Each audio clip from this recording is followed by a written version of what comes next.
ಸೇವಕರಾಗಿ ಕೆಲಸ ಮಾಡ್ತಾ ಇರುವಂಥವ್ರು. ಕೆಲವು ವರ್ಷಗಳ ಹಿಂದೆ ಭಾರಿ ದೊಡ್ಡ ಬುದ್ಧಿಜೀವಿ ಇದ್ದ. ಅವನೇನು ಹೇಳ್ದ ಗೊತ್ತಾ? ಅವನು ಹೇಳ್ದ, ನಮ್ಮ ದೇವರ ಮೂರ್ತಿಗಳೆಲ್ಲ ಇದೆಯಲ್ಲ, ಆ ಮೂರ್ತಿಗಳ ಮೇಲೆ ಮೂತ್ರ ಮಾಡಿ ಅಂತ. ದೇವರಿಗೂ ಅಪಮಾನ ಆಗಿರ್ಬೇಕು. ಅವನು ಹೇಳಿ ಸ್ವಲ್ಪ ದಿವಸದಲ್ಲಿ ಅವನ ಮೂತ್ರನೇ ಬಂದಾಯ್ತು. ಅದರಲ್ಲಿ ಸತ್ತು. ಆದರೆ ವಿಚಿತ್ರ ಅಂದ್ರೆ ಎಂತ ಮೋಸಗಾರರು ಇವರು, ಕುತಂತ್ರಿಗಳು ಅಂತ ಕೇಳಿದ್ರೆ, ಸಾಯುವುದರಿಂದ ಒಂದು ವಾರದ ಮೊದಲು ಒಂದು ಪತ್ರ ಬರೆದ ಅವನ ಮಗನಿಗೆ. ಅವನು ಬರಿಬೇಕಾದ್ರೆ ಅವನೇ ಹೇಳ್ದ ಅಂತ ಕೇಳಿದ್ರೆ, ನಾನು ಸತ್ತ ಮೇಲೆ ನನ್ನನ್ನು ವೈದಿಕ ಸಂಪ್ರದಾಯದ ಪ್ರಕಾರನೇ ನನ್ನ ಕೆಲಸವನ್ನು ಮಾಡಬೇಕು. ಇವನು ಹುಚ್ಚ, ಇಷ್ಟು ದಿವಸ ಹಿಂದೂ ಸಮಾಜವನ್ನು ಬೈದ, ಎಲ್ಲರೂ ಕೆಟ್ಟದ್ದು ಮಾಡಿದ, ಎಲ್ಲರನ್ನು ಮೋಸ ಮಾಡಿದ. ಸಾಯ್ಬೇಕಾದ್ರೆ ಅವನಿಗೆ ಸ್ವರ್ಗ ಸಿಗಬೇಕು, ಸ್ವರ್ಗ ಸಿಗುತ್ತ ಅವನಿಗೆ ಸಾಧ್ಯನೇ ಇಲ್ಲ. ಅಲ್ಲೇ ನಿಂದಿರ್ತಾನೆ ಯಮರಾಯ, ನೀನು ಹೋಗಿ ವಾಪಸ್. ಇಂಥ ಜನ ನಮ್ಮನ್ನು ಮತ್ತೆ ಮೋಸ ಮಾಡ್ತಾ ಇರುವಂಥವ್ರು.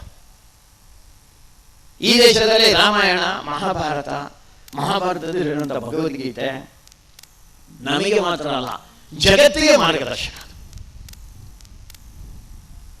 ಭಗವಾನ್ ಶ್ರೀಕೃಷ್ಣ ಅದನ್ನು ಹೇಳ್ದ. ಆದ್ರೆ ಇಲ್ಲೊಬ್ಬ ಯಾರು ಪಾಪ ಅಪ್ಪ ಅಮ್ಮ ಇವನು ಹಾಗೆ ಇಂದ ಅವನಿಗೆ ಭಗವಾನ್ ಅಂತ ಹೆಸರಿಟ್ರು. ಅವನ ಬಗ್ಗೆ ಕೆಟ್ಟದಾಗಿ ಮಾತಾಡ. ಅವನು ಭಗವಾನ್ ಆಗ್ಲಿಕ್ಕೆ ಸಾಧ್ಯ ಇಲ್ಲ. ದುಶ್ಯಾಸನ ಅವನು, ರಾವಣ ಭಗವಾನ್ ಆಗ್ಲಿಕ್ಕೆ ಸಾಧ್ಯ.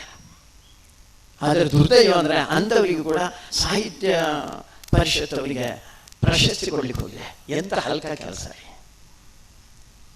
ಯಾರಿಗೇನು ಮಾಡೋದು ಬೇಡ. ನಾವು ಇಂಥ ಜನ ನಮಗೆ ಮೋಸ ಮಾಡ್ತಾ ಇರೋದು.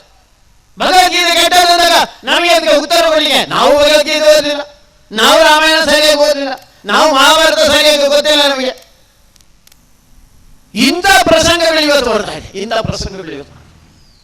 ಅದಕ್ಕೋಸ್ಕರ ಹಿಂದೂ ಸಮಾಜ ತಲೆ ಎತ್ತಿ ನಿಲ್ಲಬೇಕು. ಮತ್ತೊಮ್ಮೆ ಈ ದೇಶದಲ್ಲಿ ಪಾಕಿಸ್ತಾನ ಧ್ವಜ ಹಾರಿಸಿ ಪಾಕಿಸ್ತಾನ ಜಿಂದಾಬಾದ್ ಅಂದ್ರೆ ಅವನು ಬದುಕ್ತಾನೆ. ಈ ದೇಶದಲ್ಲಿ ಯಾರೋ ಒಂದಷ್ಟು ಜನ ಕೇಸರಿ ಧ್ವಜವನ್ನು ಹಾರಿಸಿ ಭಾರತ್ ಮಾತಾಗಿ ಜೈ, ವಂದೇ ಮಾತರಂ, ಜೈ ಶ್ರೀರಾಮ ಅಂದ್ರೆ ಜೈ ಲಿಂಗವ, ಅವನು ಇಲ್ಲಿ ಉಳಿಯೋಲ್ಲ. ಎಷ್ಟು ವಿಚಿತ್ರ ರೀ. ಈ ದೇಶದಲ್ಲಿ ಈ ದೇಶವನ್ನು ಪೂಜೆ ಮಾಡುವಂಥದ್ದು, ಈ ದೇಶವನ್ನು ಆರಾಧನೆ ಮಾಡುವಂಥದ್ದು, ಈ ದೇಶಕ್ಕೋಸ್ಕರ ನಾನು ಬದುಕುತ್ತೇನೆ ಅಂತ ಹೇಳುವಂಥದ್ದು ಅದು ಶಿಕ್ಷಾರ್ಹ ಅಪರಾಧ. ಅದು ಒಬ್ಬ ಟಿಪ್ಪು ಸುಲ್ತಾನ ಅಂತ, ಅವನು ಹಿಂದೂ ಸಮಾಜಕ್ಕೆ ಮಾಡದಂತ ಅನ್ಯಾಯ ಇಲ್ಲ.